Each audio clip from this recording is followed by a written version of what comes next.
Hello, Vasuki talks going live. ഇന്ന് നമ്മൾ നോക്കാൻ പോകുന്നത് മഹാഭാരതത്തിന്റെ ചില അടിസ്ഥാനമായ രഹസ്യങ്ങളാണ്. ഇന്നത്തെ കമ്മ്യൂണിറ്റി പോസ്റ്റ് നിങ്ങൾ കണ്ടിട്ടുണ്ടാവും. അതില് 3 കാര്യങ്ങളാണ് ഞാൻ പറഞ്ഞിട്ടുണ്ടായിരുന്നത്. ഒന്ന്, ജയ എന്ന പേര് മഹാഭാരതത്തിനുണ്ടോ? ഈ മഹാഭാരതത്തിന് ഈ പേര് എങ്ങനെ ലഭിച്ചു? പിന്നെ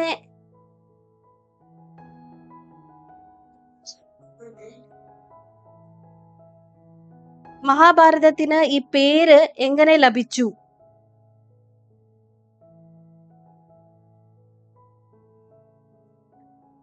പിന്നെ നമുക്ക് നോക്കാനുള്ളത്, മഹാഭാരതവും കുരുക്ഷേത്ര യുദ്ധഭൂമി എന്നാണല്ലോ നമ്മൾ പറയുന്നത്. ആ കുരുക്ഷേത്രത്തിന് ആ പേര് എങ്ങനെ ലഭിച്ചു? പിന്നെ മഹാഭാരതവും 18 തമ്മിൽ എന്താണ് ബന്ധം? നമുക്കിന്ന് ഒന്നൊന്നായിട്ട് നോക്കാം. പക്ഷേ ഈ മഹാഭാരതത്തിന്റെ ചില അടിസ്ഥാന രഹസ്യങ്ങൾ എനിക്ക് പറയണമെങ്കിൽ നമ്മൾ കുറച്ച് ബാക്കിലോട്ട് പോവേണ്ടി വരും.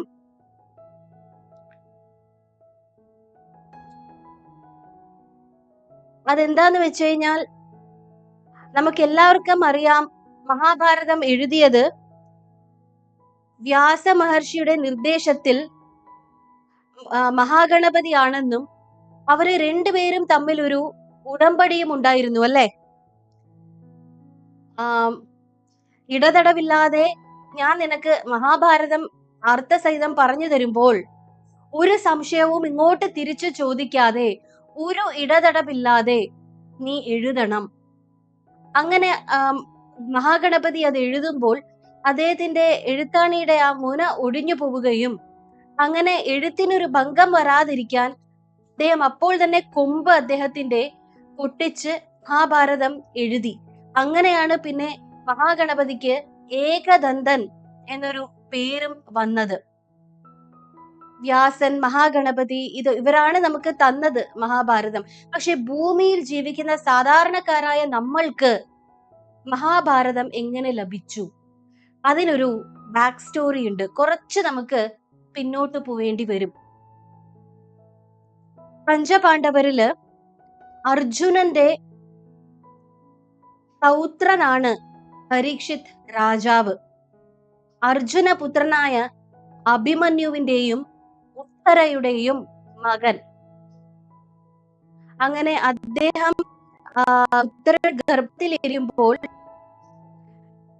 അശ്വത്ഥമ ബ്രഹ്മാസ്ത്രം ഉപയോഗിക്കാൻ നോക്കിയപ്പോൾ ആ ഗർഭത്തെ ചതുർബാഹുവായ മഹാവിഷ്ണു രക്ഷിച്ചു എന്നെല്ലാം ശ്രീമദ് ഭാഗവതത്തിൽ പറയുന്നുണ്ട്. അങ്ങനെ ഈ പാണ്ഡവർ കുരുക്ഷേത്ര യുദ്ധം ജയിക്കുകയും പിന്നീട് ഏറെക്കാലം അവർ രാജ്യം ഭരിക്കുകയും പിന്നീട് അവരുടെ സ്വർഗാരോഹണം ആവുകയും ചെയ്തു. പിന്നീട് ആ വംശത്തിലുള്ള പരീക്ഷിത് രാജാവാണ് ഏറെ കാലം ഇന്ദ്രപ്രസ്ഥം ഭരിച്ചിരുന്നത്. വളരെ നീതിമാനും ധർമ്മിഷ്ഠനുമായ ഒരു രാജാവാണ് പരീക്ഷിത് രാജാവ്.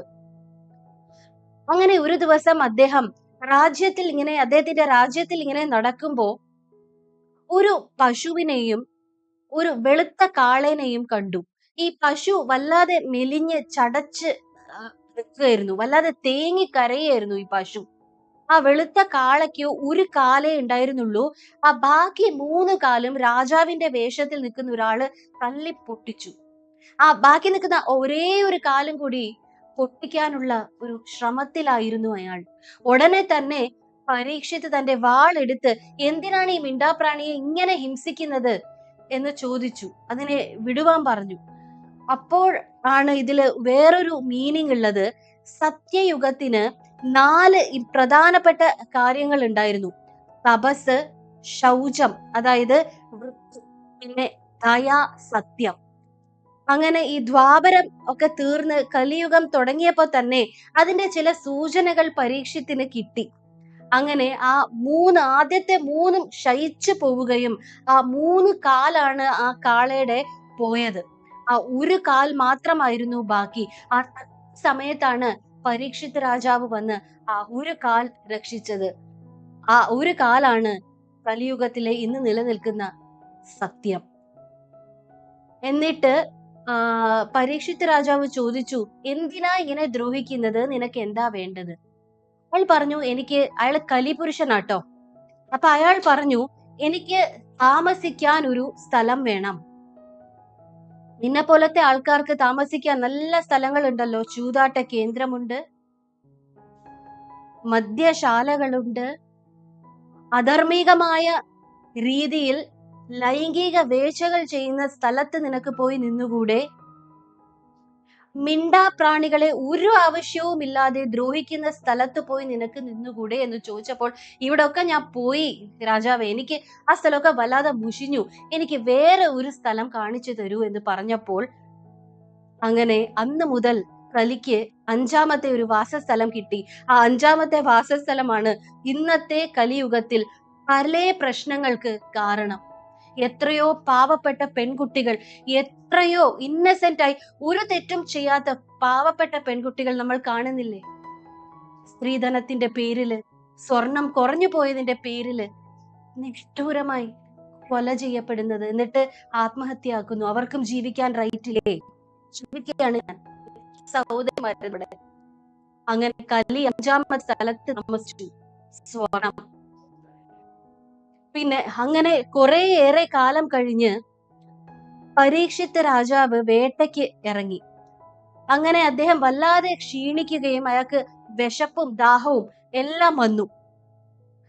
അങ്ങനെ ആ സമയത്ത് നമ്മുടെ രാജാവ് ഒരു മഹർഷിയുടെ ആശ്രമത്തിലേക്ക് പോയി. ഷമീകൻ എന്ന പേരുള്ള ഒരു മഹർഷിയായിരുന്നു അത്. ആ മഹർഷി എന്താ ചെയ്തേന്ന് പറഞ്ഞു കഴിഞ്ഞാല്, ഇത്രയും അദ്ദേഹം ധ്യാന നിമഗ്നനായി ഇരിക്കുകയായിരുന്നു. നമ്മൾ സിനിമ കാണുമ്പോഴോ അല്ലെങ്കിൽ വളരെ പ്രധാനപ്പെട്ട ഒരു കാര്യം വീട്ടുകാരുമായിട്ട് സംസാരിക്കുമ്പോഴൊക്കെ നമ്മുടെ ഈ മൊബൈല് ഫ്ലൈറ്റ് മോഡിൽ ഇടാറുണ്ടല്ലേ? വേറെ വിളി വരണ്ട, വേറെ ഒരു ശല്യം വരണ്ട എന്ന് പറഞ്ഞിട്ട് നമ്മൾ ആ സമയത്ത് വല്ല പ്രധാനപ്പെട്ട കാര്യം ചെയ്യുമ്പോൾ, ഹോസ്പിറ്റലിൽ ഡോക്ടറെ കാണാൻ പോകുമ്പോൾ ആ സമയം നമ്മൾ മൊബൈല് ഫ്ലൈറ്റ് മോഡിൽ ഇടും, വൈഫൈയും ഓഫ് ചെയ്തിടും. പക്ഷെ അദ്ദേഹത്തിന്റെ ആ ശരീരത്തിനെ ഫ്ലൈറ്റ് മോഡിൽ ഇട്ടു.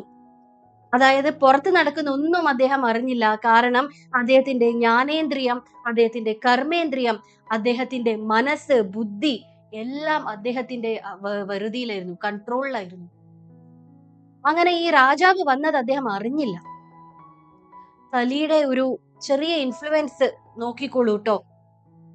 ധർമ്മിഷ്ഠനായ പരീക്ഷിത് രാജാവ് തന്നെ വേണ്ട വിധം ഈ മഹർഷി സ്വീകരിച്ചില്ല. രാജാവിനെ എഴുന്നേറ്റ് നിന്ന് വണങ്ങിയില്ല. ആഗമന ഉദ്ദേശം എന്താണെന്ന് ചോദിച്ചില്ല. വല്ലാതെ ദേഷ്യം വന്നു. അതുകൊണ്ടാണ് നമ്മൾ ദേഷ്യം വരുമ്പോൾ മലയാളത്തില് പലയിൽ കലി കയറി എന്ന് പറയുന്നത്. എനിക്ക് കലി വരുന്നുണ്ട് എന്നൊക്കെ നമ്മൾ പറയുന്നത് അവിടെ നിന്നാണ് വന്നേക്കുന്നത് കേട്ടോ. അങ്ങനെ വല്ലാതെ ദേഷ്യപ്പെട്ട അദ്ദേഹം അവിടെ ആശ്രമ പരിസരത്ത് ഒരു സർപ്പം ഇഴഞ്ഞു പോകുന്നുണ്ടായിരുന്നു. ആ സർപ്പത്തിന് ആ സർപ്പത്തിന് ഈ മഹർഷിയുടെ കഴുത്തിലിട്ടു, എന്നിട്ട് പോയി. അതെല്ലാം കുറച്ചു നേരം കഴിഞ്ഞ് ഈ മഹർഷിയുടെ മകനുണ്ട്, ശൃംഗി എന്നാണ് ആ മോന്റെ പേര്. അവൻ കുറെ കൂട്ടുകാരുമായിട്ട് വന്നു. അപ്പൊ ദൂരേന്ന് തന്നെ കണ്ടപ്പോ അച്ഛൻ വളരെ ധ്യാന നിമഗ്നനായിട്ട് ഇരിക്കുകയാണ്. അച്ഛന്റെ മുകളിൽ അത്യാവശ്യം നല്ല വലിയൊരു സർപ്പവും ഉണ്ട്. അകലേന്ന് കണ്ടപ്പോ അതൊരു ചത്ത പാമ്പാന്ന് അവർക്ക് മനസ്സിലായില്ല. അപ്പൊ ആ കുട്ടി വല്ലാതെ അഭിമാനത്തോടെ തന്റെ കൂട്ടുകാരോട് പറഞ്ഞു, എന്റെ അച്ഛന്റെ ധ്യാനത്തിന്റെ ശക്തി കണ്ടോ, ഒരു പെരുമ്പാമ്പ് എന്റെ അച്ഛന്റെ മുകളിൽ എഴഞ്ഞിട്ട് പോലും അദ്ദേഹം അറിഞ്ഞില്ല. എനിക്കും ഇതേപോലത്തെ നിലയിൽ എത്തണം എന്ന് പറഞ്ഞു. അങ്ങനെ ഇത് കണ്ട് വല്ലാതെ ഈ ചെറിയ കുട്ടികളൊക്കെ അതിശയിച്ചിട്ട് അടുത്തു പോയി നോക്കിയപ്പോഴാണ് അവർക്ക് മനസ്സിലായത് അതൊരു ചത്ത പാമ്പായിരുന്നു. ചെറിയ കുട്ടികളല്ലേ, വേറെ വല്ലതും വേണോ? അവര് വല്ലാതെ ഈ ശൃംഗി, ഈ മഹർഷിയുടെ മോന്റെ ചുറ്റും നിന്നിട്ട് വല്ലാതെ അവനെ കളിയാക്കി ചിരിക്കാൻ തുടങ്ങി. ആ ചത്ത പാമ്പിനെ എനിക്കും ഇട്ട് ധ്യാനം ഇരിക്കാൻ അറിയാം എന്നൊക്കെ പറഞ്ഞ് ഇതില് വല്ലാതെ ആ പയ്യന് അപമാനം വന്നു. അവിടത്തെ ആ ശബ്ദവും കോലാഹലവും ഒക്കെ കേട്ട് പിന്നെ അദ്ദേഹത്തിന്റെ ധ്യാനത്തിന്റെ സമയവും കഴിഞ്ഞു. അദ്ദേഹം ധ്യാനത്തിൽ നിന്ന് ഉണരുകയും കഴുത്തിലൊരു പൂമാല നമുക്ക് ഇട്ടു തന്നാൽ എത്ര ലാഘവത്തോടെ നമ്മൾ ആ പൂമാല മാറ്റി വെച്ച് എഴുന്നേക്കും. അതേ ലാഘവത്തോടെ ദേഷ്യമോ ഒരു വെറുപ്പോ ഒന്നുമില്ലാതെ ആ തന്റെ കഴുത്തിൽ ഉള്ള ആ ചത്ത പാമ്പിനെ അദ്ദേഹം ഒരു പൂമാല എടുക്കുന്ന ലാഘവത്തോടെ മാറ്റി വെച്ചു. അതേ സമയം ആ മകൻ ശൃംഗി ആ അപമാനം കാരണം അവൻ അറിയില്ല ഇതാരാ ചെയ്തേന്ന്. പരീക്ഷിത് രാജാവ് ചെയ്തത് അവൻ കണ്ടില്ല. അവൻ ഒരു ശാപം വിട്ടു. ഇത് ആരാണോ എന്റെ അച്ഛന് ചെയ്തത്, ആ ചെയ്ത വ്യക്തി 7 ദിവസത്തില് സർപ്പദംശം ഏറ്റു മരിച്ചു പോവട്ടെ. ഈ ഘോരമായ ശാപം കേട്ട് ഈ മുനി തന്നെ ഞെട്ടിപ്പോയി. ഇതൊക്കെയാണോ മോനെ ഞാൻ പിന്നെ പഠിച്ചത്? ദേഷ്യം, അഹങ്കാരം, ഈർഷ്യ, വെറുപ്പ്, ഇതൊന്നും ഈ ആശ്രമ പരിസരത്ത് നമ്മൾ കേറ്റാറില്ലല്ലോ. അങ്ങനെ ഈ മോൻ അച്ഛനോട് നടന്നതൊക്കെ പറഞ്ഞു. അപ്പോഴാണ് അദ്ദേഹത്തിന് ഈ മുനിമാർക്കൊക്കെ ദിവ്യദൃഷ്ടി ഉണ്ടാവുമല്ലോ. അവരങ്ങനെ അതിൽ നിന്ന് മനസ്സിലായി പരീക്ഷിത്ത് രാജാവാണ് അത് എന്ന്.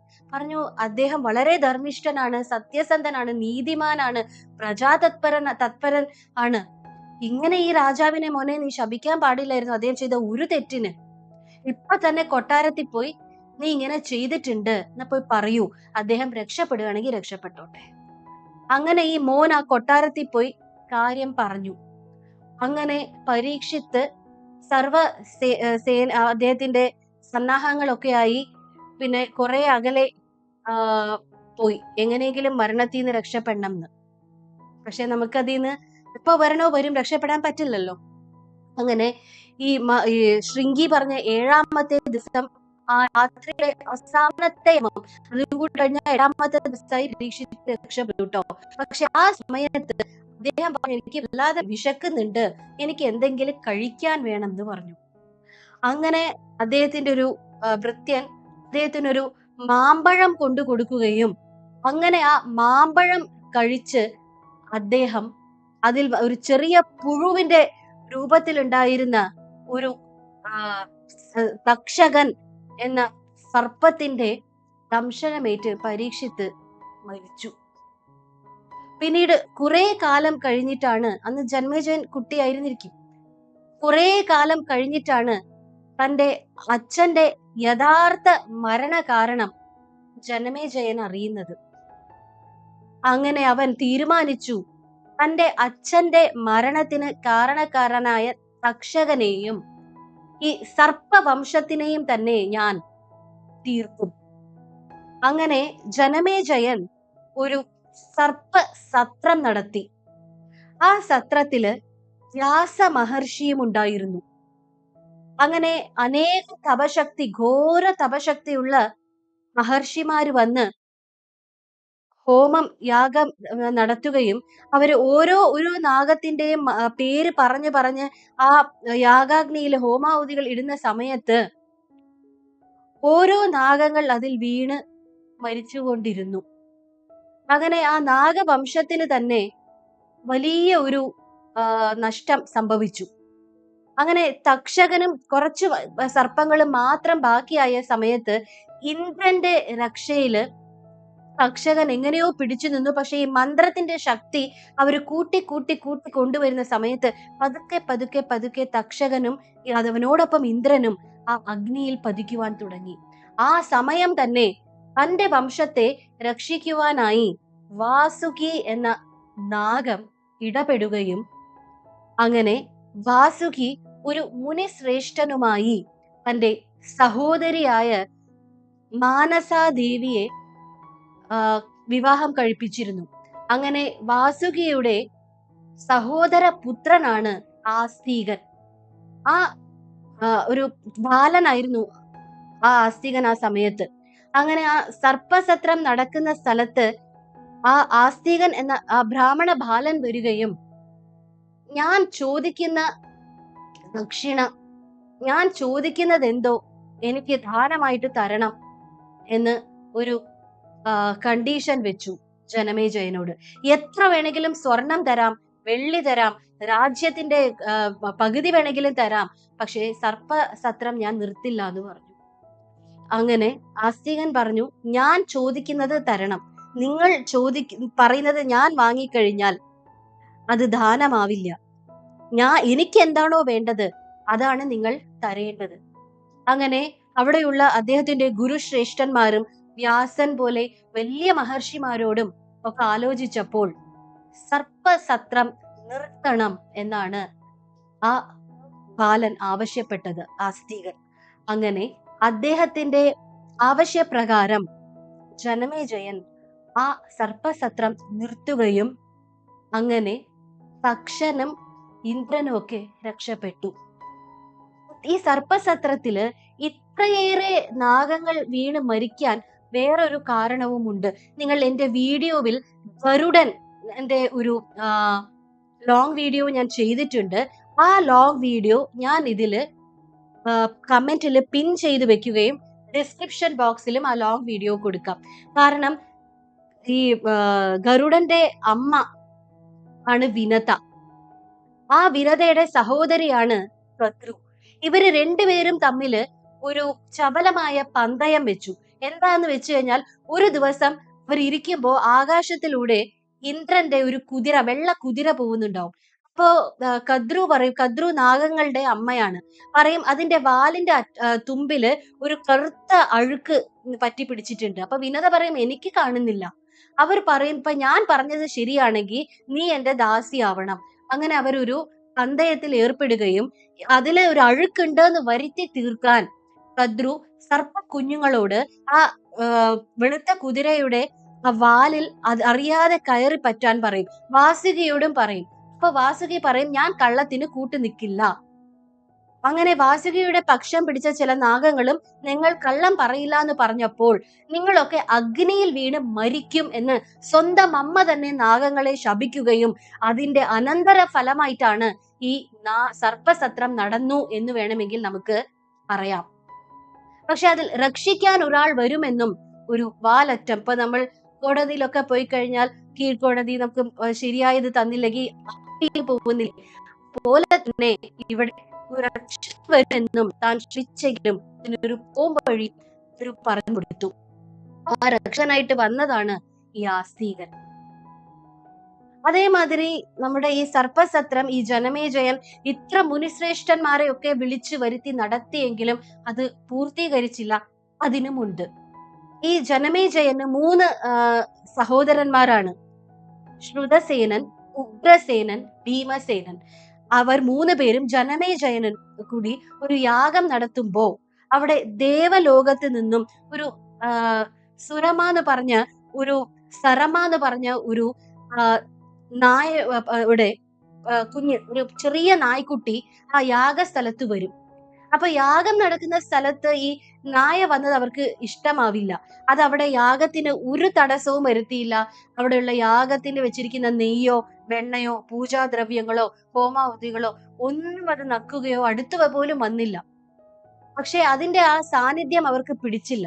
അപ്പൊ ജനമേജയൻ ഒഴികെ ബാക്കി 3 പേരും ആ കുഞ്ഞി പട്ടിക്കുട്ടിയെ വല്ലാതെ തല്ലും. അപ്പൊ അതിന്റെ വേദന സഹിക്കാതെ അത് അമ്മയുടെ അടുത്ത് പോയി കരയുമ്പോ അമ്മ ചോദിക്കും, നീ എന്ത് തെറ്റാ ചെയ്തത്? നീ അവിടെ നിന്ന് വല്ലതും മോഷ്ടിച്ചോ? നീ അവിടെ നിന്ന് എന്തെങ്കിലും നക്കിയോ? അവിടെ എന്തെങ്കിലും അശുദ്ധി വരുത്തിയോ? പറഞ്ഞു, ഇല്ല അമ്മ, സത്യമായിട്ടും ഞാൻ ഒന്നും ചെയ്തിട്ടില്ല. മകൾ പറഞ്ഞ വാക്ക് വിശ്വസിച്ച് ആ അമ്മ ആ യാഗസ്ഥലത്തെത്തിയിട്ട് ജനമേജയനോട് തെറ്റ് ചെയ്യാ എന്റെ മോനെ നീയും നിന്റെ കൂട്ടരും തല്ലിയില്ലേ? അതുകൊണ്ട് നാളെ നീ നടത്താൻ പോകുന്ന ഒരു യാഗം, നീ നടത്താൻ പോകുന്ന വലിയൊരു, ഇന്നത്തെ ഭാഷയിൽ പറയുകയാണെങ്കിൽ പ്രോജക്റ്റ്, അത് പൂർത്തീകരിക്കാതെ പോകട്ടെ. അങ്ങനെ ആ ദേവലോകത്തിൽ നിന്ന് വന്ന സരമ എന്നൊരു നായയുടെ ശാപവും കൊണ്ടാണത്രേ ജനമേജയൻ വിചാരിച്ച് ആ സർപ്പസത്രം നടക്കാതെ പോയത്. നമ്മുടെ നാട്ടിലൊക്കെ പറയില്ലേ, നാഗങ്ങളെ കൂടെ കളിക്കരുത്, സർപ്പങ്ങളെ കൊല്ലരുത്, ദ്രോഹിക്കരുത്. അങ്ങനെ നമ്മൾ ചെയ്തു കഴിഞ്ഞാൽ അത് കുറേയേറെ പ്രകൃതി നടത്തുകയും നാഗദോഷം വരും എന്നൊക്കെ പറയും. ആ സമയം ഇയാൾ ഇത്രയും നാഗങ്ങളെ കൊന്നതുകൊണ്ട് അയാൾക്ക് പിന്നെ ഈ ജനമേജയന് കുഷ്ഠരോഗം പോലെ വരികയും നമ്മുടെ ഗുരുവായൂർ ക്ഷേത്രത്തിന്റെ അവിടെ എനിക്കൊരു തിരുമേനിയും പറഞ്ഞ ഒരു കഥയാണ് കേട്ടോ. ഈ ജനമേജയനാണത്രേ തന്റെ ഈ ചർമ്മരോഗം മാറാൻ വേണ്ടി ഗുരുവായൂർ ക്ഷേത്രത്തില് ആദ്യമായിട്ട് ഭജനമിരുന്ന ആള്. അങ്ങനെ ആ ജനമേജയന്റെ സത്രം നിൽക്കുകയും അവിടെ വ്യാസ മഹർഷി അദ്ദേഹത്തിന്റെ ഏറ്റവും ശ്രേഷ്ഠനായ ഒരു ശിഷ്യനാണ് വൈശംപായനൻ. നിങ്ങൾ വിഷ്ണു സഹസ്രനാമം വായിക്കുന്നതാണെങ്കിൽ അത് തുടങ്ങുന്നത് തന്നെ വൈശംപായ ഉവാച എന്ന് പറഞ്ഞിട്ടായിരിക്കും. എന്താ വൈശംപായൻ അവർ പറഞ്ഞത്? യുധിഷ്ഠിരന് ചില കാര്യങ്ങൾ ഭീഷ്മ പിതാമഹനോട് ചോദിച്ചറിയാനുണ്ട്, ചില കാര്യങ്ങൾ അദ്ദേഹം വീണ്ടും വീണ്ടും ചോദിക്കുകയാണ് എന്ന് പറഞ്ഞിട്ടാണ് വിഷ്ണു സഹസ്രനാമം തുടങ്ങുക. അത്ര ശ്രേഷ്ഠതയുണ്ട് വൈശംപായന്. അദ്ദേഹം ഇവിടെ വരികയും അദ്ദേഹം മഹാഭാരതം മുഴുവനും ആദ്യത്തെ പ്രാവശ്യം ആ സത്രത്തിൽ വെച്ച് പറയുകയും ചെയ്തു. ഇതെല്ലാം ഇതേ വ്യാസ മഹർഷിയുടെ വേറൊരു ശിഷ്യനായ ലോമഹർഷണൻ എന്ന പറഞ്ഞ ഒരു ശിഷ്യന്റെ മകനായ, അദ്ദേഹത്തിന് സൗദി എന്നും പേരുണ്ട്, ഉഗ്രശ്രവസ് എന്നും പേരുണ്ട്. ഉഗ്രശ്രവസ് എന്ന് പറഞ്ഞാൽ അത്യന്തം ശക്തമായ കേൾവി ശക്തിയും ആ കേട്ടതൊക്കെ ഓർമ്മയിൽ വെച്ച് വീണ്ടും പറയാൻ ഉള്ള ഒരു കഴിവുള്ളവൻ ആണ് ഈ ഉഗ്രശ്രവസ്. അങ്ങനെ അദ്ദേഹവും ആ സർപ്പസത്രത്തില് ഒരു ക്ഷണിതാവായിരുന്നു. അദ്ദേഹത്തെയും വിളിച്ചിട്ടുണ്ടായിരുന്നു, വിശിഷ്ട വ്യക്തികളിൽ ഒരാളായിരുന്നു. അങ്ങനെ അദ്ദേഹം ഈ വൈശംപായനൻ പറഞ്ഞ മഹാഭാരതം മുഴുവൻ കേൾക്കുകയും അനന്തരം അദ്ദേഹം അതേ ദിവസം നൈമിഷാരണ്യം എന്ന് പറഞ്ഞ ഒരു സ്ഥലത്ത് ശൗനക മഹർഷി 12 കൊല്ലം നീണ്ടു നിൽക്കുന്ന ഒരു യാഗത്തിന്റെ അവസാനത്തെ ദിവസമായിരുന്നു എന്ന് അവിടെയും ഈ സൗദി അല്ലെങ്കിൽ ഉഗ്രശ്രവസിനെ വിളിച്ചിട്ടുണ്ടായിരുന്നു. അങ്ങനെ ഈ സർപ്പസത്രത്തിലെ മഹാഭാരതം മുഴുവനും കേട്ടിട്ട് അദ്ദേഹം അവിടെ ചെന്നപ്പോൾ അവിടത്തെ മഹർഷിമാരെല്ലാരും ചോദിച്ചു, ഉഗ്രശ്രവസ് അങ്ങ് വരാൻ നിങ്ങളൊക്കെ കാത്തിരിക്കുകയായിരുന്നു, അവിടെ വൈശംപായനൻ മഹാഭാരതം പറഞ്ഞെന്ന് കേട്ടല്ലോ, നിങ്ങൾക്കും കൂടി പറഞ്ഞു തരുവോ എന്തൊക്കെയാന്ന്. അപ്പോഴാണ് ഉഗ്രശ്രവസ് പറയുക, നിങ്ങൾ വിചാരിക്കുന്ന പോലെ അല്ല, ഇതിന്റെ ആദ്യത്തെ പേര് ജയ എന്നായിരുന്നു. ആദ്യത്തെ മഹാഭാരതത്തിന്റെ പതിപ്പിന് 8000 ശ്ലോകങ്ങൾ മാത്രമേ ഉണ്ടായിരുന്നുള്ളൂ. അപ്പൊ അത് ഇത്രയും വലിയൊരു മഹാകാവ്യത്തിന് 8000 ശ്ലോകവും ഈ കുരുവംശം, പാണ്ഡവർ, പിന്നെ ഈ പരമ്പരകളെ പറ്റിയോ മോക്ഷങ്ങളെ പറ്റിയോ ധർമ്മത്തെ പറ്റിയോ ഒന്നും ആ ജയ അധികം പ്രതിപാദിക്കുന്നില്ല എന്ന് തോന്നി ആ വ്യാസ മഹർഷി ഒന്നുകൂടി വലുതാക്കുകയും 24,000 ശ്ലോകങ്ങളോടെ ജയ എന്ന പേരുള്ള ആ മഹാകാവ്യത്തിനെ ഭാരതം എന്ന് വിളിച്ചു. പിന്നീടാണ് അദ്ദേഹം ഭഗവത്ഗീത അതിൽ ഉൾപ്പെടുത്തിയത്. ഭഗവത്ഗീത തീർച്ചയായിട്ടും ഒരു മോക്ഷമാർഗവും ജീവിക്കുമ്പോഴുള്ള ധർമ്മത്തിന്റെ മാർഗവുമാണ്. പുതിയ മൊബൈൽ ഫോൺ വാങ്ങുമ്പോൾ യൂസർ മാനുവൽ കിട്ടും അല്ലെ? ഒരു ദിവസം 10 ദിവസമൊക്കെ നമ്മൾ നമ്മുടെ കോഫി ടേബിളിൽ വെക്കും. പിന്നെ നമുക്ക് യൂസ് ചെയ്ത് ആ മൊബൈൽ നന്നായിട്ട് നമുക്ക് ശീലമായി കഴിഞ്ഞാൽ അതെവിടെ പോകുന്നു എന്ന് തന്നെ നമുക്ക് അറിയില്ല. പിന്നെ ഓണത്തിനോ വിഷുവിനോ വീട് ക്ലീൻ ചെയ്യുമ്പോഴൊക്കെ 2-3 കൊല്ലം കഴിഞ്ഞ് നമുക്ക് എവിടെന്നെങ്കിലും ഒക്കെ ആ യൂസർ മാനുവൽ കിട്ടി നമ്മൾ വലിച്ചെറിയുകയും ചെയ്യും. പക്ഷേ നമ്മുടെ ലൈഫിനുള്ള ഒരു മനുഷ്യന്റെ ജീവിതത്തിൽ എങ്ങനെ ജീവിക്കണം എന്നുള്ളതിന്റെ ഒരു യൂസർ മാനുവൽ ആണ് ഭഗവത്ഗീത എന്ന് ഞാൻ പറയും.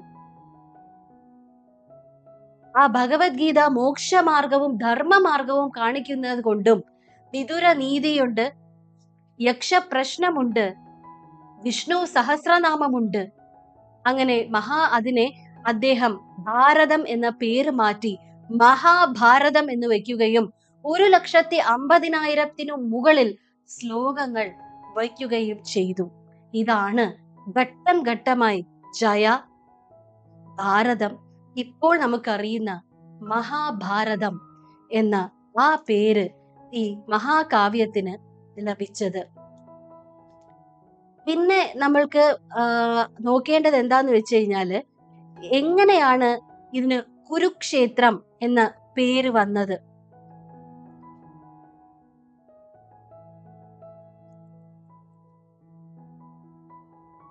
കാരണം ഭഗവത്ഗീതയില് ആദ്യത്തെ ശ്ലോകം തന്നെ പറയുന്നത് എങ്ങനെയാ തുടങ്ങുന്നത്? ധർമ്മക്ഷേത്രേ കുരുക്ഷേത്രേ സമവേതോ യുയുത്സവഃ മാമക പാണ്ഡവാശ്ചൈവ ഹിമകൃത്വത സഞ്ജയഃ.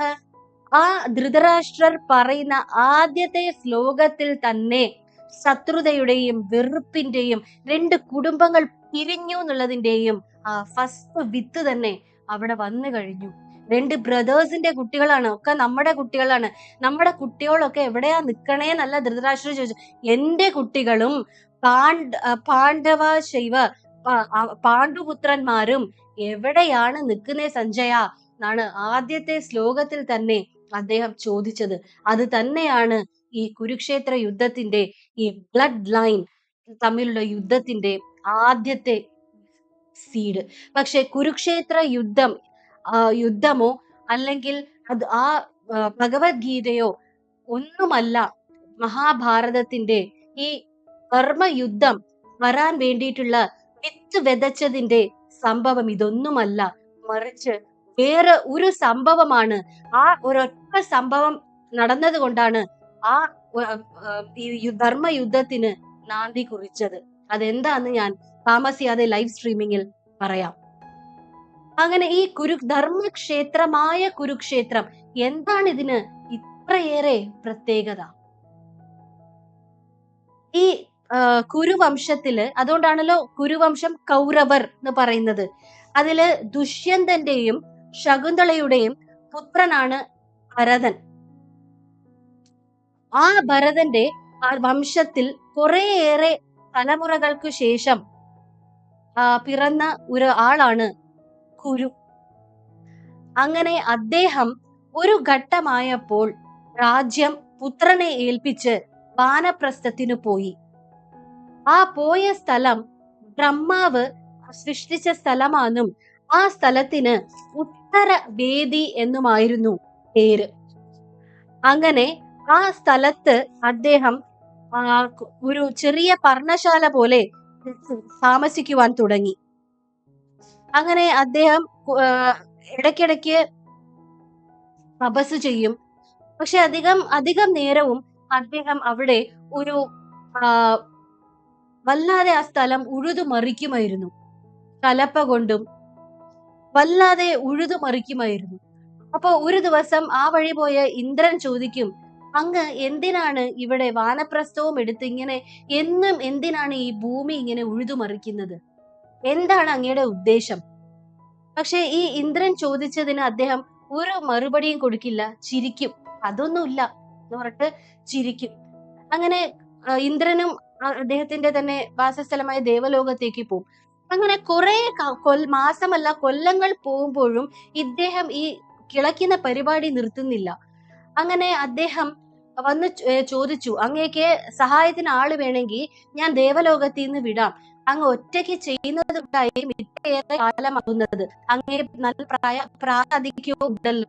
എന്താണ് അങ്ങയുടെ ഉദ്ദേശം എന്ന് പറഞ്ഞപ്പോൾ അദ്ദേഹം പറയും, ഞാൻ മണ്ണ് ഉഴുതുമറിക്കുന്നത് ഇവിടെ സത്യത്തിന്റെയും ധർമ്മത്തിന്റെയും വിത്തുകൾ പാകാൻ വേണ്ടിയിട്ടാണ്. എല്ലാവർക്കും യാഗവും വലിയ വലിയ യജ്ഞവും അശ്വമേധവും രാജസൂയവും ഒന്നും ചെയ്യാൻ പറ്റില്ല.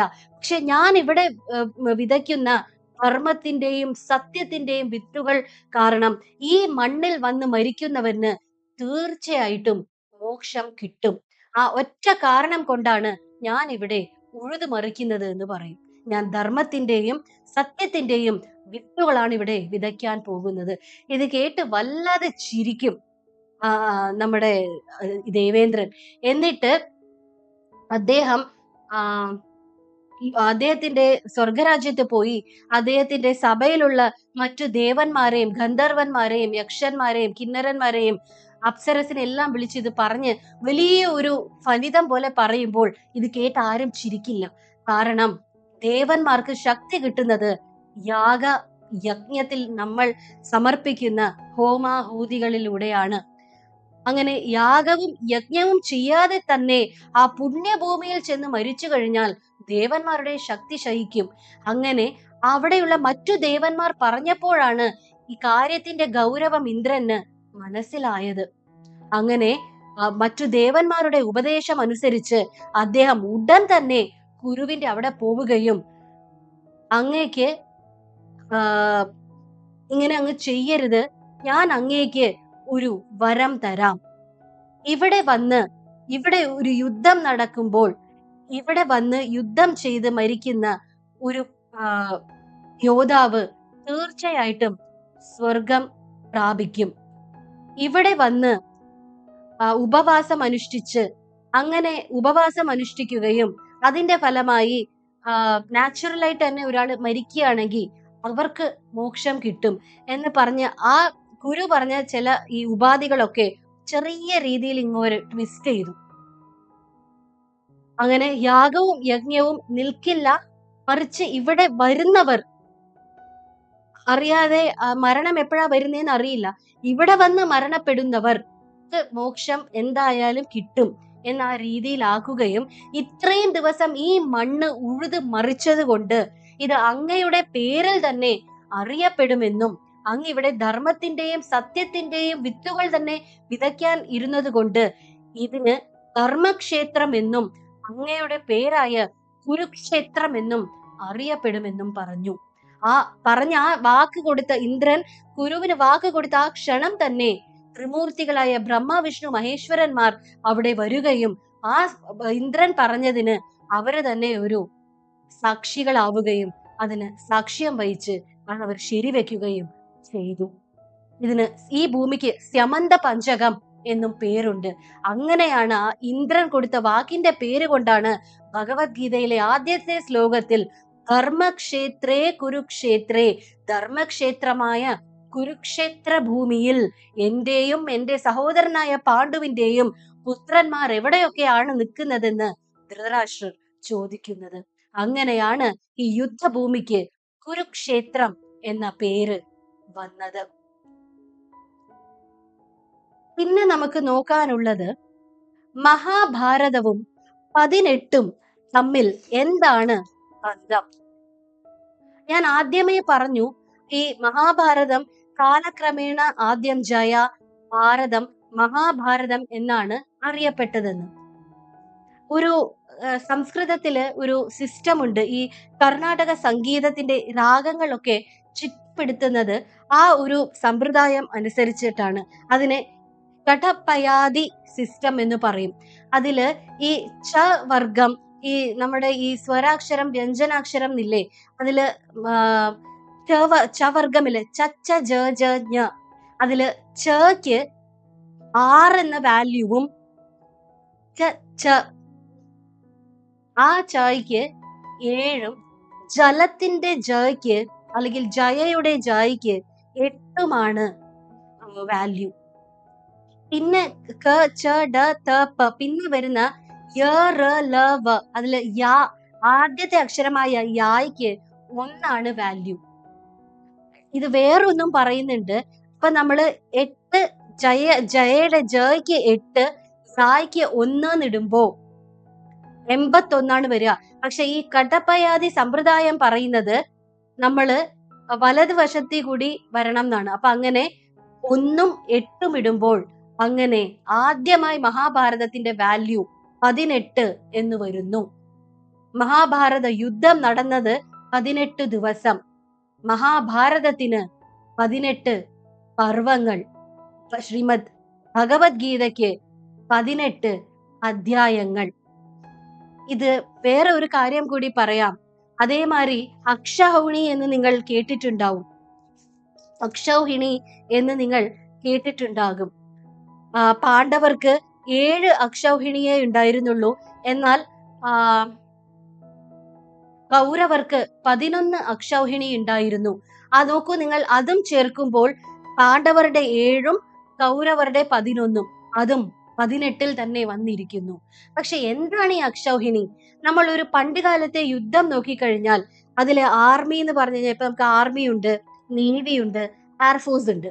പക്ഷെ പണ്ടത്തെ രാജാക്കന്മാരുടെ ഈ മുഴുവൻ ഈ സൈന്യം എങ്ങനെയായിരുന്നു? അതില് പാലാൽ പട ഉണ്ടായിരുന്നു, കുതിരപ്പട ഉണ്ടായിരുന്നു, ആനപ്പട ഉണ്ടായിരുന്നു, രഥങ്ങൾ ഉണ്ടായിരുന്നു. അങ്ങനെ ഒരു ആന, ഒരു ആ, രഥം, 3 കുതിര, 5 കാലാൾപ്പട. ഇതൊക്കെ കൂട്ടുമ്പോ 10 വരുന്നില്ലേ? ആ 10നെ 3 ഘാതം 7 നമ്മൾ ഗുണിക്കുമ്പോൾ വരുന്നത് 21,870 ആയിരിക്കും. ആ 21,870നെ വീണ്ടും നമ്മൾ 10 കൊണ്ട് ഗുണിക്കുമ്പോൾ 2,18,700 എന്ന് വരും. അതാണ് ഒരു അക്ഷൗഹിണി. അത് ഇവിടെയും തീർന്നിട്ടില്ല. ഈ അക്ഷൗഹിണിയുടെ 2 + 1 3ഉം, 3 × 8 11ഉം, 11 + 7 നമ്മൾ കൂട്ടുമ്പോൾ അവിടെയും വരുന്നു 18. ഇതാണ് മഹാഭാരതത്തിന്റെ 18 എന്ന് പറയുന്നത്. അപ്പോൾ മഹാഭാരതത്തിന്റെ 18 പ്രധാന പർവങ്ങൾ, കുരുക്ഷേത്ര യുദ്ധം നീണ്ടു നിന്നത് 18 ദിവസം, പിന്നെ പാണ്ഡവരുടെ 7ഉം കൗരവരുടെ 11മായി 18 അക്ഷൗഹിണി, ഭഗവത്ഗീതയ്ക്ക് 18 അധ്യായങ്ങൾ, ജയയുടെ കടപ്പയാതി ഉള്ള വാല്യൂ 18. ഈ അക്ഷൗഹിണി മാത്രം നമ്മൾ കൂട്ടുമ്പോൾ അതും വരുന്നത് 18. അപ്പോൾ ഇതൊക്കെ മനസ്സിലാക്കിയിട്ട് വേണം പിന്നെ നമ്മൾ ഈ യുദ്ധത്തിലോട്ട് കടക്കാൻ. അത് ഓരോ ബുക്കിലും ഓരോന്ന് പോലെയാണ്. ചിലത് ഭീഷ്മ പിതാമഹന്റെ ആ ഒരു പ്രതിജ്ഞ വെച്ചും അദ്ദേഹം ആരായിരുന്നുവെന്നും, ശന്തനു രാജാവ് ആരായിരുന്നുവെന്നും, ഗംഗയുടെ ആഗമനവും അതും ഒക്കെ വെച്ചിട്ടാണ് തുടങ്ങുന്നത്. പക്ഷെ മഹാഭാരതം നമ്മൾക്ക് മുഴുവനായി മനസ്സിലാക്കണമെങ്കിൽ എനിക്ക് തോന്നി ഇതൊക്കെ ഒന്ന് നിങ്ങളുമായിട്ട് ഷെയർ ചെയ്യാമെന്ന്. അപ്പൊ ഇതാണ് എനിക്ക് ഇന്ന് നിങ്ങളോട് മെയിൻ ആയിട്ട് പറയാനുള്ളത്. നിങ്ങൾക്ക് വേറെ എന്തെങ്കിലും എന്നോട് ക്വസ്റ്റ്യൻസോ എന്തെങ്കിലും ചോദിക്കാനുണ്ടെങ്കിൽ നിങ്ങൾക്ക് തീർച്ചയായിട്ടും എന്നോട് ചോദിക്കാം. അപ്പോ ഈ മഹാഭാരതത്തിന്റെ ഞാൻ പറഞ്ഞ ഈ കുരുക്ഷേത്രം ഞാൻ പറഞ്ഞല്ലോ, ധർമ്മക്ഷേത്രേ കുരുക്ഷേത്രേ. എന്തുകൊണ്ടാണ് ഒരേ ആ സ്ഥലത്തിന് ധർമ്മക്ഷേത്രം എന്നും കുരുക്ഷേത്രം എന്നും വന്നു? ഇത് ഈ വരുന്നത് ശല്യപർവത്തിലാണ്. 9ാമത്തെ പർവമാണെന്നാണ് എൻ്റെ ഒരു ഓർമ്മ. അതില് ശല്യപർവത്തില് 53ാം അധ്യായത്തിലാണ് ഈ കഥ വരുന്നത്. പിന്നീടാണ് ബാക്കിയൊക്കെ വരുന്നത് അല്ലെ. നമുക്ക് വളരെ പെട്ടെന്ന് നമ്മൾ ഒന്ന് നോക്കുകയാണെങ്കിൽ ഭീഷ്മരുടെ ദൃഢപ്രതിജ്ഞ, പിന്നെ അച്ഛന് വേണ്ടി, പിന്നെ സത്യവതിയുടെ മക്കളായ വിചിത്രവീര്യൻ, ചിത്രാംഗതൻ, അവർക്ക് വേണ്ടി വധു അന്വേഷിക്കാൻ പോയ അദ്ദേഹം ഘോരമായ ഒരു ശാപം തലയിൽ വാങ്ങി വെച്ചല്ലേ, അമ്പയുടെ. പിന്നെ ഈ വിചിത്രവീര്യനും ചിത്രാംഗതനും മരിച്ചു പോവുകയും, പിന്നെ സത്യവതിയുടെ തന്നെ പരാശര മുനിയുടെ മകൻ ആയ വ്യാസൻ, പരാശര മുനിക്കും സത്യവതിക്കും ജനിച്ച മകനാണ് വ്യാസൻ. അദ്ദേഹത്തിന് കൃഷ്ണദ്വൈപായനൻ എന്നും പേരുണ്ട്. കാരണം കൃഷ്ണൻ എന്ന് പറഞ്ഞാൽ കറുത്ത നിറമാണ്. അദ്ദേഹം ജനിച്ചത് ഒരു ദ്വീപിലാണ്. അതുകൊണ്ടാണ് കൃഷ്ണദ്വൈപായനൻ എന്നും വ്യാസന് ഒരു പേരുണ്ട്. അങ്ങനെ വ്യാസനെ വിളിച്ചു വരുത്തുകയും ചിത്രാംഗതന്റെയും വിചിത്രവീര്യന്റെയും ഭാര്യ, അങ്ങനെ ഇതിന് ഒരു സംയോഗം എന്ന് പറഞ്ഞിട്ടൊന്നുണ്ട്, അത് ചെയ്ത് അങ്ങനെയാണ് ധൃതരാഷ്ട്രരും പാണ്ഡുവും പിന്നെ അംബാലികയുടെ ഭൃത്യ അങ്ങനെയാണ് അവർക്ക് ആ ഭൃത്യയിൽ ജനിച്ചതാണ് വിതുരർ. പിന്നെ നമുക്കറിയാം ധൃതരാഷ്ട്രർ, അദ്ദേഹത്തിന്റെ ഭാര്യ പത്നി ഗാന്ധാരി, അദ്ദേഹത്തിന്റെ 100 മക്കൾ ആയ കൗരവർ, ഒരു മകൾ ദുഷള, പിന്നെ പാണ്ഡവർ, പിന്നെ ഇവർ തമ്മിലുള്ള യുദ്ധം, ആ യുദ്ധത്തിലേക്ക് എങ്ങനെ എത്തി. എൻ്റെ വേറൊരു വീഡിയോ ഞാൻ ഇതുമായി ചെയ്തിട്ടുണ്ട്, പാണ്ഡവ വനദഹനം. അതായത് ഇതിപ്പോ നമ്മൾ മഹാഭാരതത്തിന്റെ ഈ പേരെങ്ങനെ ലഭിച്ചു, മഹാഭാരതത്തിന്റെ കുരുക്ഷേത്രം, മഹാഭാരത യുദ്ധഭൂമിയാണ് കുരുക്ഷേത്രം. ആ യുദ്ധം നടന്നത് തന്നെ കുരുക്ഷേത്ര യുദ്ധഭൂമിയിലാണല്ലോ. അതെങ്ങനെ വന്നു? 18മായി മഹാഭാരതത്തിന് എന്താണ് അഭേദ്യമായ ബന്ധം എന്നൊക്കെ കണ്ടെങ്കിൽ ഈ മഹാഭാരതം ഈ യുദ്ധത്തിലോട്ട് നയിച്ച ചില സംഭവങ്ങൾ ഞാന് ഒരു ലോങ് വീഡിയോ ചെയ്തിട്ടുണ്ട്. കാണ്ഡവ വന ദഹനം, ആ ഒരു വനത്തിന്റെ ദഹനം തന്നെ ഒരു യുദ്ധത്തിലേക്ക് നയിച്ചു എന്ന് പറഞ്ഞിട്ടാണ് ഞാൻ ചെയ്തിരിക്കുന്നത്. ആ വീഡിയോയും അതിന്റെ ഒപ്പം തന്നെ ഈ സർപ്പസത്രത്തിലെ ഇത്രയുമേറെ നാഗങ്ങൾ ആ തീയിൽ വീണ് മരിക്കാനായ സ്വന്തം അമ്മയുടെ തന്നെ ഒരു ശാപമായിരുന്നു. അങ്ങനെ ഈ ശാപത്തില് ആണ് അവര് വന്ന് വീണത്. അങ്ങനെ ആ പന്തയത്തിൽ അവസാനം അതെനിക്കൊന്ന് വിട്ടുപോയിട്ടുണ്ട്. അങ്ങനെ കദ്രുവിന്റെ വേറെ സർപ്പ കുഞ്ഞുങ്ങൾ ആ കുതിരയുടെ വാലിൽ കയറി ഇരിക്കുകയും അങ്ങനെ ആ പന്തയത്തിൽ കദ്രു ജയിക്കുകയും ഗരുഡന്റെയും പിന്നെ അരുണന്റെയും അമ്മയായ വിനത ഇവരുടെ ദാസിയാവുകയും ചെയ്തു. എന്നാൽ അമ്മേനെ തന്റെ ദാസ്യത്തിൽ നിന്ന് മോചിപ്പിക്കണമെങ്കിൽ എന്താണ് താൻ വേണ്ടതെന്ന് ഗരുഡൻ ചോദിച്ചപ്പോൾ ദേവന്മാർ